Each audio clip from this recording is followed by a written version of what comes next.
Well, I'm going to do something a little different today because I've been interested in the Manson family for a long time, probably over 40, well, for 40 years for sure. Um, and I want to say why it's fascinating. I know that by the time I got to Harvard in 1978, I went to the Widener Library, which is, I guess, the big library in Harvard Yard. There's a lot of libraries, but that's a huge one. And I found a lot of books on the Manson family that are unheard of for most people, including one called The Garbage People. Of course, everybody's heard of Helter Skelter. And it's a fascinating story of living in a movie ranch as a family, um, just carefree, no watches. I don't think eyeglasses were allowed. They took LSD frequently. And they were fascinated and totally convinced by Charles Manson, who is a product of prison and things like Dale Carnegie and Scientology and things of that sort, and then pimp techniques, how to control women. But of course, as is well known, most of his core followers and many of his followers were middle class, educated, including bright people like Sandra Good, a bit arrogant, Squeaky, who worked at Berkeley.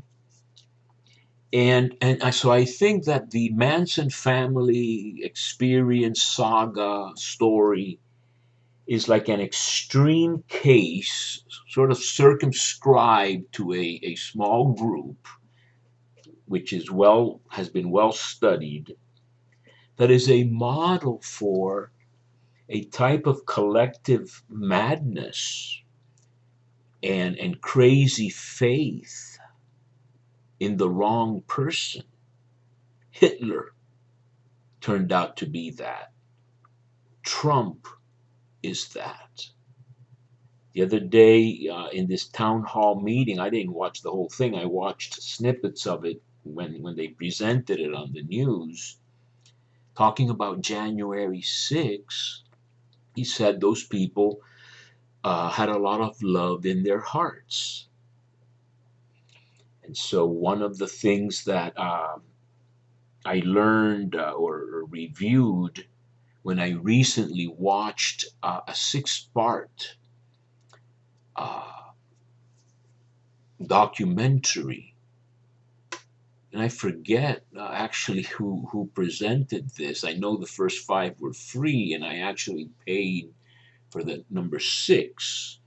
Very, very well done. In fact, I may be able to find out who who I paid this.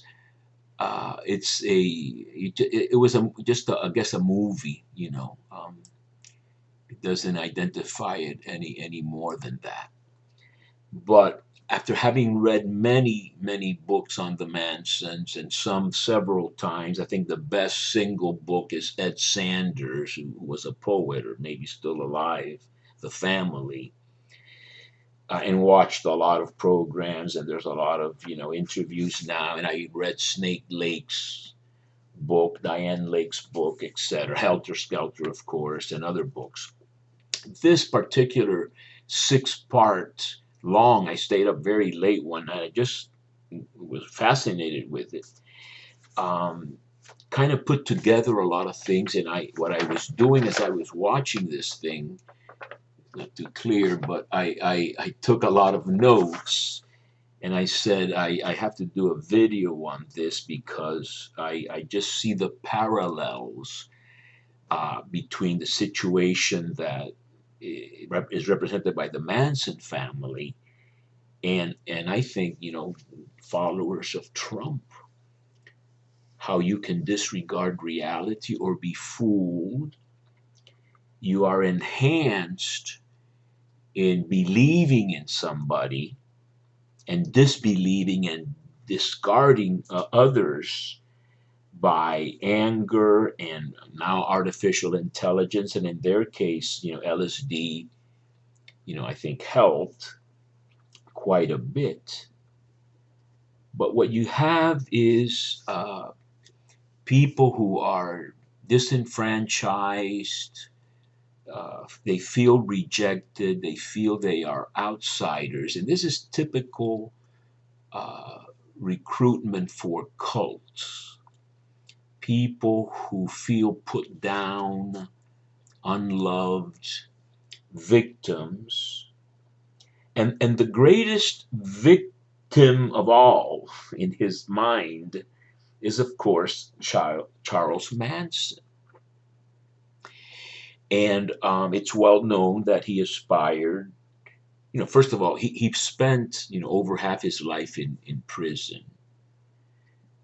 His mother was a prostitute and rejected him, and he was in reform schools and very bright. And so he develops this deep seated anger and desire to be somebody and to be recognized and loved. This form of psychology results oftentimes in people who become great actors and actresses. Marilyn Monroe and others, they want to be loved. They don't normally resort to violence. In the case of Manson, you've got a deep seated hatred at the wounded ego. Initially, the normal ego any young boy has, but then the ego then aggrandizes as a reaction against a hostile world and hostile people in the world. So this is like a cancerous growth of the ego, which I think Trump has. He is obsessed with himself, and there are millions of Americans and people in the world in general who are attracted to the person who represents their ideal large self that makes it and is successful and effective. And by incorporating or joining that bandwagon, you share in the strength of that ego. It's a typical phenomenon. You could even almost apply that to Christian theology to some extent. But he comes out of Terminal Island prison in 67. It's a summer of love. And being very bright and having spent a long time talking to seasoned, pimps and others who knew about Scientology and knew about, manipulating techniques and things like that, he is able to recognize people like Squeaky Fromm. This is a picture, if you can see this, of a garbage run where they would go to these grocery stores that only sold the perfectly looking food, vegetables and such, and dumped the rest, that was unsellable. And so the Manson girls, and that's Sandra Good there, and Uish, Ruth Ann Morehouse, and I think Catherine, Sipes, Catherine Gillis, I guess, and Squeaky Front. They would go and pick out and taste. They're on a mission. They have found a cause. The cause is to be this family under the leadership of Charles, who is mesmerizing. It's well known that Charles, with some help from the girls, won over Dennis Wilson of the Beach Boys, the drummer, drowned, who called him the wizard, that he was magical. It was kind of he was enamored. He would call John Phillips and call big stars and say, "You got to come over. You got to hear this guy." So people tend to be fascinated by, in essence, salesmen, if they're that good and that, sort of existential. They're not just selling you a building or fuller brushes or something. They are selling you themselves and their vision, and they know who the audience can that's susceptible to that can be or will be. And of course Manson aspired to be a musician. If you hear his music, it's incredibly mediocre. But in his mind, he deserved that one break to become somebody legitimately. And he, as is well known, he spoke to Doris Day's son Terry Melcher, who was a producer, and to Greg Jacobson, who's interviewed in this series. And he wasn't good enough.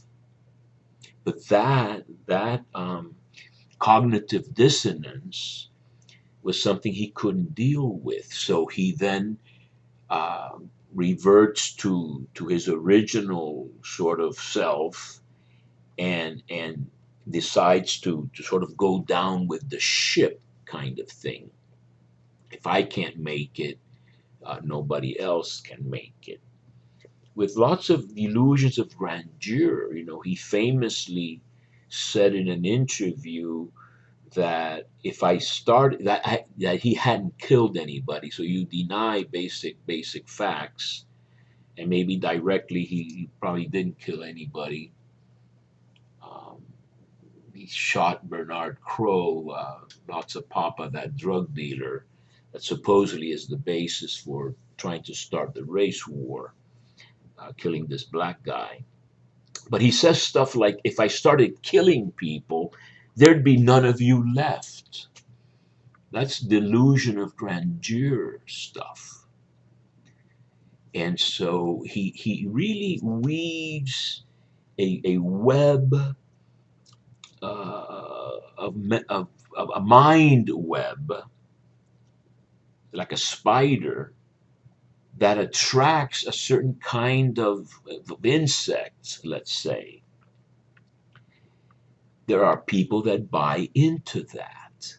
It's a kind of enamoration, it's a kind of falling in love kind of thing. Some of these girls said that from the get-go, first of all, he hit the nerves, that he knew how to hit and win you over immediately. Once you have that loyalty, you stop thinking correctly. It's like paranoid schizophrenia.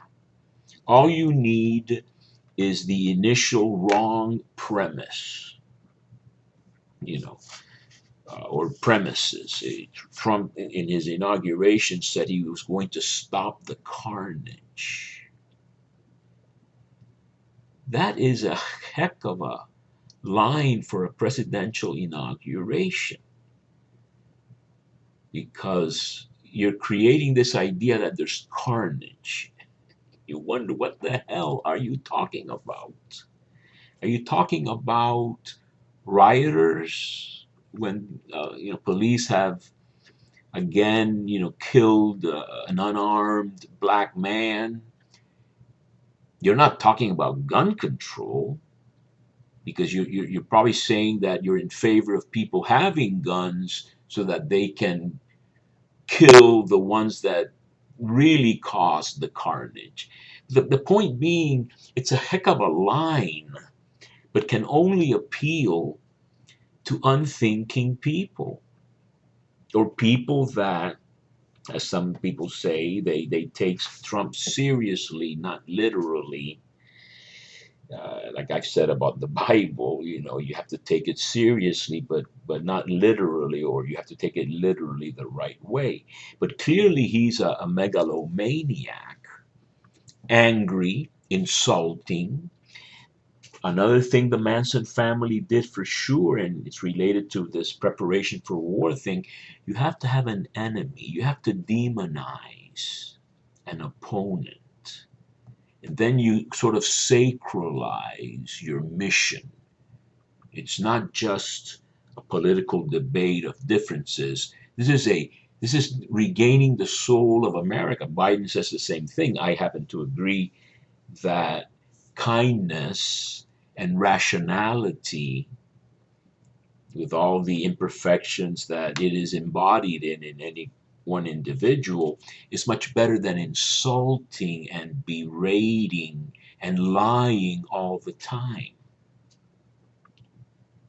I have a friend that says, why do they have to talk so much about January 6th?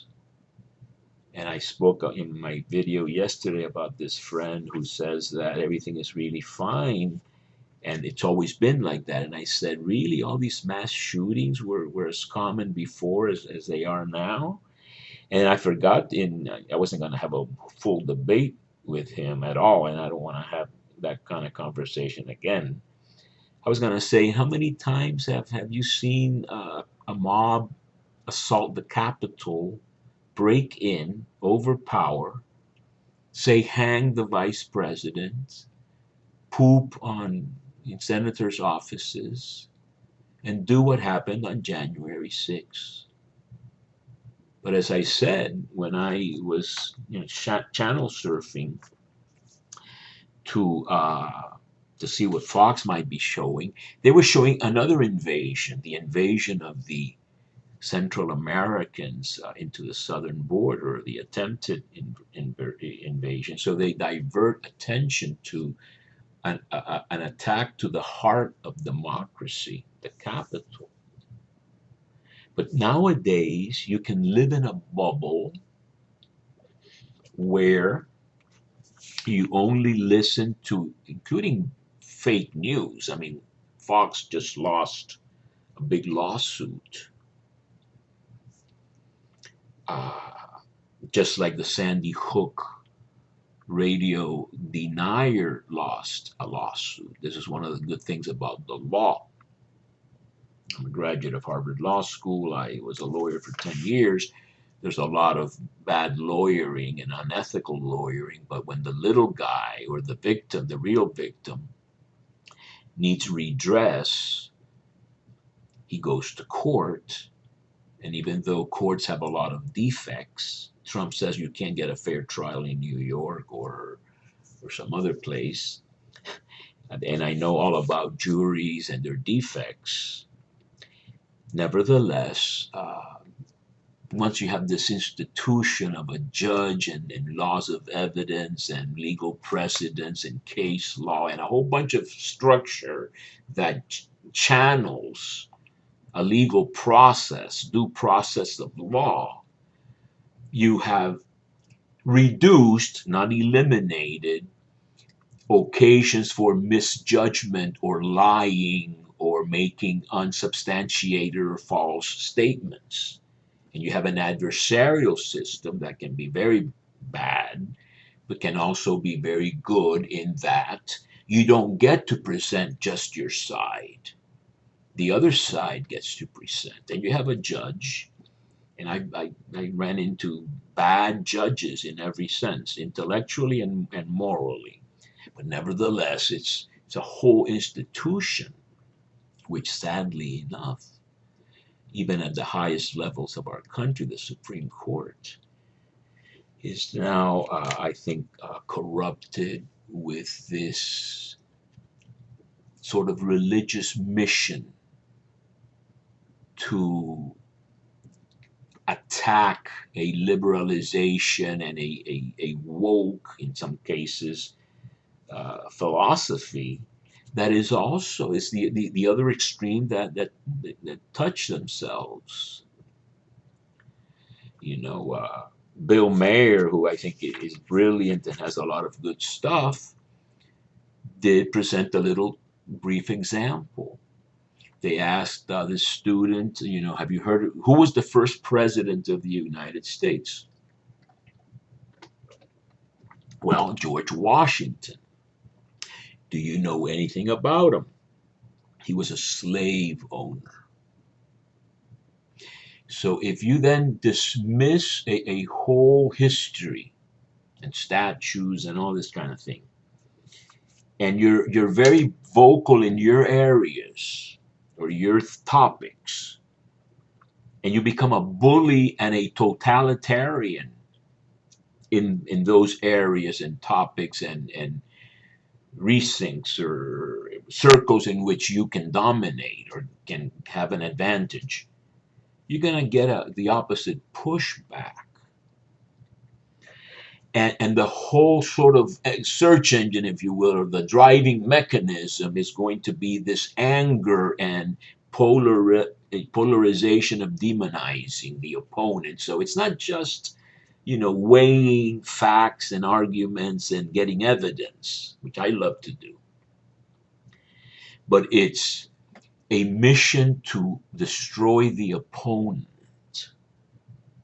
to ridicule him, and to you know, demonize him in the sense of making him a real enemy, which is one of the best coalescing things you can do to unite your group.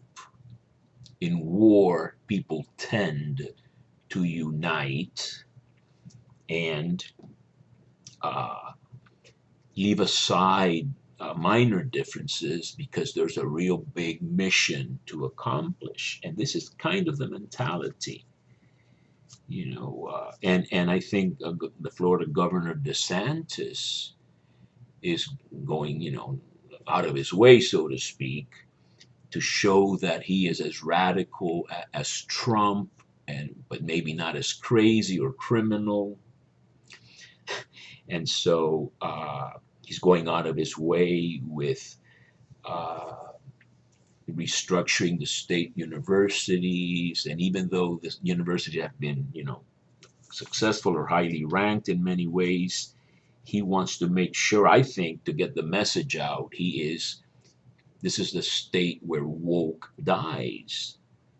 And certainly, I think some of what I know about woke is exaggerated and reductionistic and as crazy and stupid and destructive as the right wingers. But to know history and to know the history of the slaves that were brought forcibly into this country and sold, to know about Jim Crow, to know about the civil rights uh, marches and movements and the reaction of southern states and the separate but equal or the exclusion of blacks from universities and the voter requirements to exclude black voters or you know, lesser educated voters with all kinds of arbitrary hateful stuff. You can't go to confession and say, I confess that I, you know, stole a piece of candy. You have to say the real stuff that you have to know yourself, which is one of the basic theological and ascetical, mystical requirements. If you don't know yourself, you can't know God at all. So if you suppress knowledge and you try to fool people or to ingratiate yourself with a certain numerous bunch of people that feel they are confused and looked down upon. And yes, they're less educated. Education is good and necessary, and the leaders should be in favor of it, not against it. But you manipulate these millions, is the way I've looked at it for many years. You manipulate these millions for them to vote for you with lies.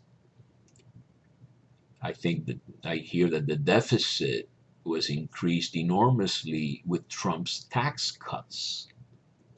Now that they blame the Democrats for the deficit. And so, what is good is bad, and what is bad is good. It's the eternal problem of discernment. You know, uh, they're trying to help the immigrants, they say, by sending them on buses to New York, etc. But in the Bible, I was a Bible professor at a Catholic major seminary for many years. I have a doctorate in biblical theology. Um, in the Gospel of John and even in the Gospel of Mark, chapter 3, Jesus' opponents say, yes, we recognize that you cast out demons, but you do it through the finger of the prince of the demons. Or in the Gospel of John, we know this man is bad because he breaks Sabbath regulations. Whereas the blind man in chapter 9 of John says, how can he be bad if he made me see and I was blind from birth? So in John, it's a whole trial and counter trial, countersuit. Jesus is accused and earthly wise will be condemned and executed. But then he says that the Spirit and will convict you when I am raised from the dead, etc. So he has a counter suit against those who are accusing him, they're suing him.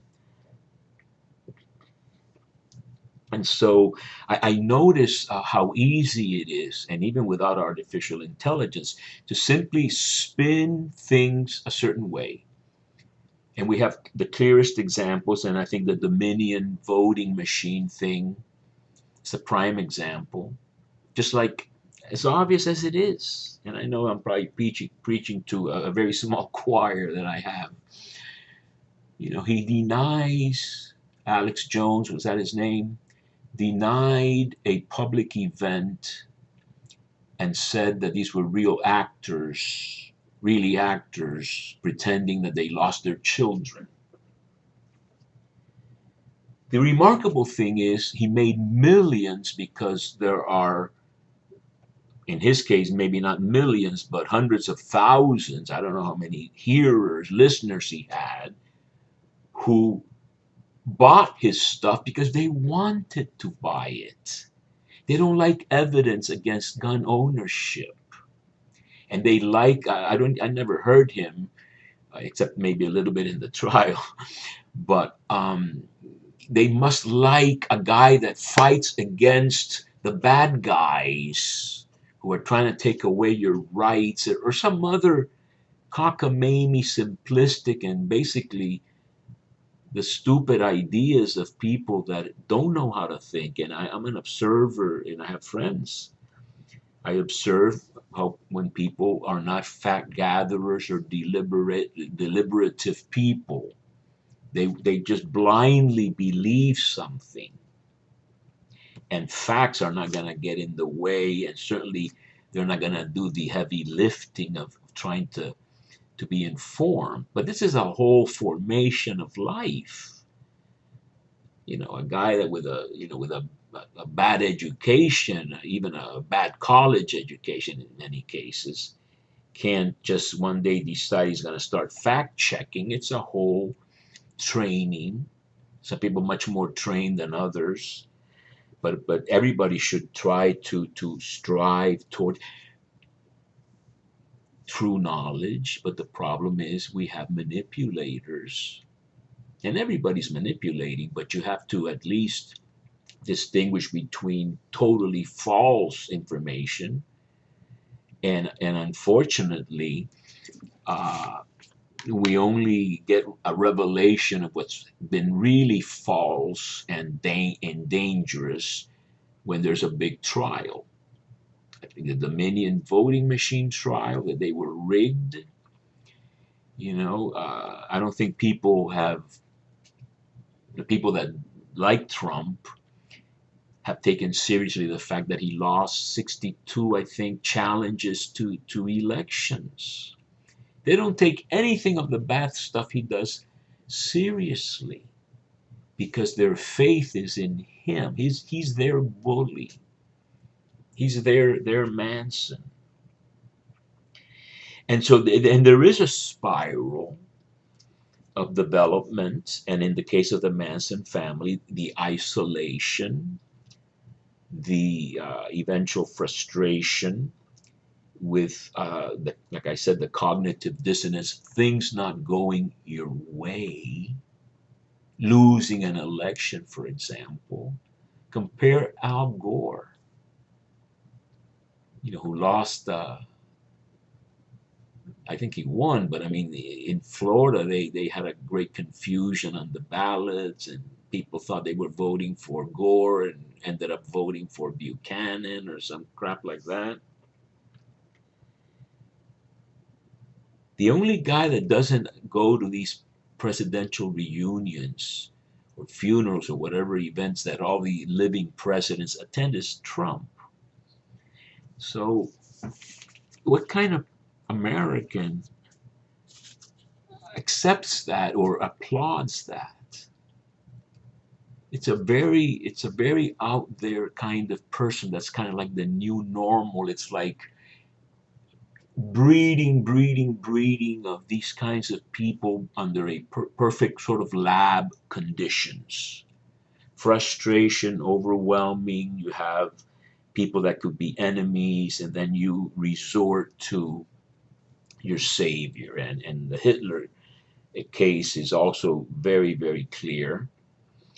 Um, the humiliation after World War One, and then you find an enemy who are the Jews, and you propose the final solution, and you make Germany great again. You restore their pride, but in the most horrible way, and it doesn't last very long. Mussolini made the trains run on time. So these are the carrots that are offered by these dictators, but the seeds of destruction are there. They blossom eventually, sooner rather than later, and then we pick up the pieces. I've spoken also because I'm fascinated with this whole subject. I've spoken in some of my many videos on the Salem witch trials. It's, I think 1693 or something in Massachusetts. Those were the days of Cotton Mather and Increase Mather and great divines, a lot of Cambridge graduates that founded Harvard University that I attended. Um, these were great, was some of the most educated, bright people in the world, kind of in the same place. And they went nuts. They went nuts for 9 months. Went on a witch hunt. Trump likes to say they go on witch hunts against him. He's a real criminal. And they wind up executing, I don't know, 18 people or something like that, accused of being witches. They even executed, if you Google it, 2 dogs. I think Stacy Schiff, and I wasn't able to get through the book. It's a whole repetitive book uh, on the Salem witch trials. It's just repetition of the same thing, every trial.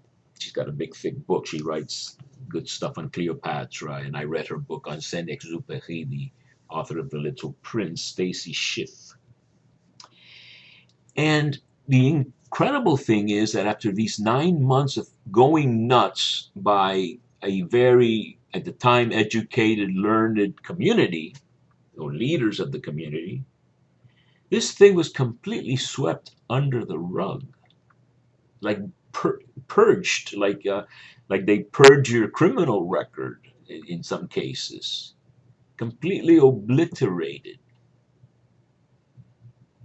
So humans are capable of this. And when we examine, and we can look at the historical case of Hitler, or this fascinating case of the Manson family, you know, perfect storms happen. And you have this little guy who is a wizard. He can pick out or hit the spots necessary to gather the group he needs. He dishes out, sexual favors, and he's actually able to create a bubble in a ranch movie set that's like a paradise type of thing, you know, um, with people that have a great time. But when the foundation is false, faulty,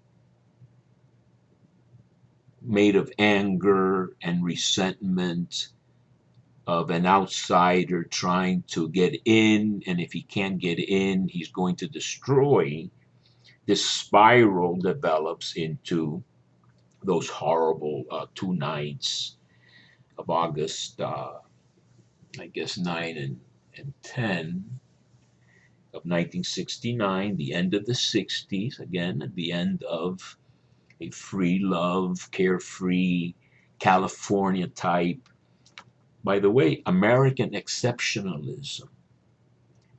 In that sense, I heard the great German theologian Jürgen Moltmann say many years ago, America is an innocent country. Why?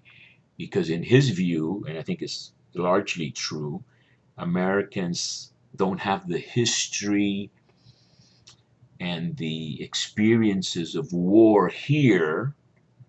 Civil War was a more limited experience that other, European nations have had, and therefore you can have a very rosy, have a good day, as Manson likes to say sometimes, or used to say, where you can just do whatever you want, you can believe whatever you want, you have the right to your own facts. That's an American right, alternative facts. Like Kaylee, whatever her name is, Kelly, you can, like my friend says, everything is fine. The assault on the Capitol, they talk about that too much. The gun shootings, they've always taken place. And I go, and it's all because of the ability to disregard unpleasant facts. It's the whole mechanism of repression in the brain. I've talked about this on other occasions. Our desire to believe something leads many people to disregard uh, relevant facts. Then you get an ideology, which is a bad theory that seeks to explain what you're trying to explain, disregarding critical elements that would disprove the theory. The theory of evolution is a good theory. It's comprehensive, not a hypothesis where you sort of make a tentative guess and then test it. The theory, you've already done a lot of testing, and you have the ability to explain a lot of evidence. A typical uneducated person says, that's just a theory. And I go, you don't know what you're talking about. Not just a theory. This is theory in the sense not of hypothesis or guess or wish, but a comprehensive non-ideological. In other words, it's based on facts and not on a presentation of facts that disregards what doesn't comply with your ideology. And so, whoa, time flies. I didn't know how much I had to say. Maybe I didn't say anything of great value, but I did want to talk about the Manson family and how wonderful it is to simply dream of something that is false, and how dangerous it is because it depends on contrasting or confronting your dream with the enemies that are responsible for trying to prevent you from realizing it. So that a false ideology necessarily, I think, has to have an enemy.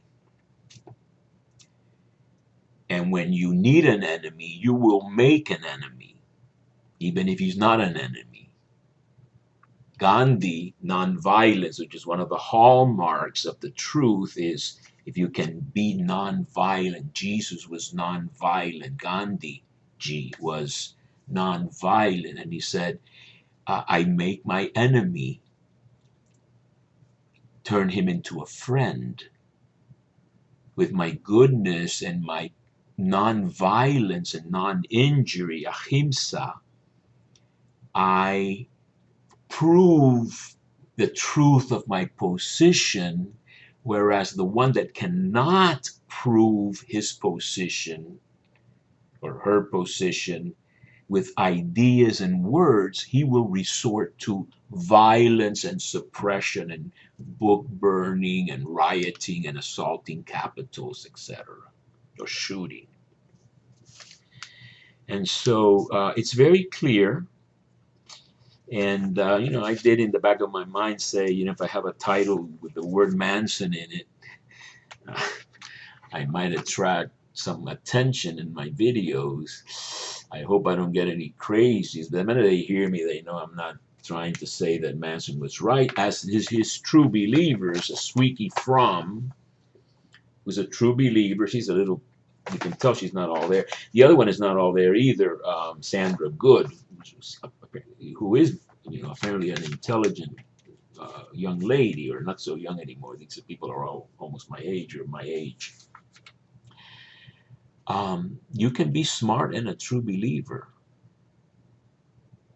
but there is something wrong with you if you are a true believer in something patently false and dangerous and destructive and anger and irrational and who cannot stand facts.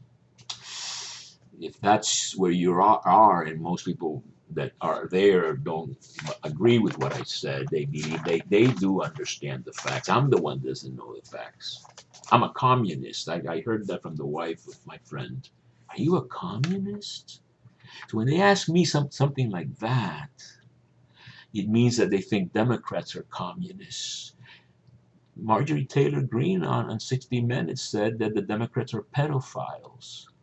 And when Leslie Stahl asked her, pedophiles? She goes, yes, because, and the explanation was kind of strange, but when you accuse somebody of being a pedophile, a party of being a party of pedophiles, and apparently because your base likes that kind of stuff, the game is we have, the critical mass of morons is too big to make anyone confident in the future of American democracy. And there's good scholars that have appeared saying they are not optimistic. I'm optimistic because I'm not optimistic. I have Christian hope. I'm actually pessimistic, humanly speaking, but Christian hope is an act of faith and will that that maybe after the cross there's going to be a resurrection, but avoiding the cross, that's a little bit more difficult. Christ asked for it and didn't get it. So my cross and our cross is to live in this world now of lies, police shootings, crazies who talk about woke this or woke that. That's the other extreme. But and who knows what else, because I don't know that much about this whole thing about young persons that consider themselves transgender. I want to hear some real experts and statistics on at what ages can you do what or should do what. And so I think you do have two extremes. Winston Churchill told the Europe, do not be so harsh with Germany. It's going to backfire. I repeat my great example. They were harsh on Germany. Germany felt worse than it might have needed to feel after World War I. They felt humiliated. So then they start doing what the Manson family does. They start arming and buying knives and guns and militarizing. And then the whole Europe looks away and says, we're partying. These are the dancing 20s. We're not going to pay attention to that crap, until it was too late. And you have World War II. These are lessons of history, which unfortunately, I don't know how much history, millions and millions of Americans know or care about, but I put my 2 cents in. Just like Ezekiel says, don't blame me for being quiet, at least to this extent. Thank you.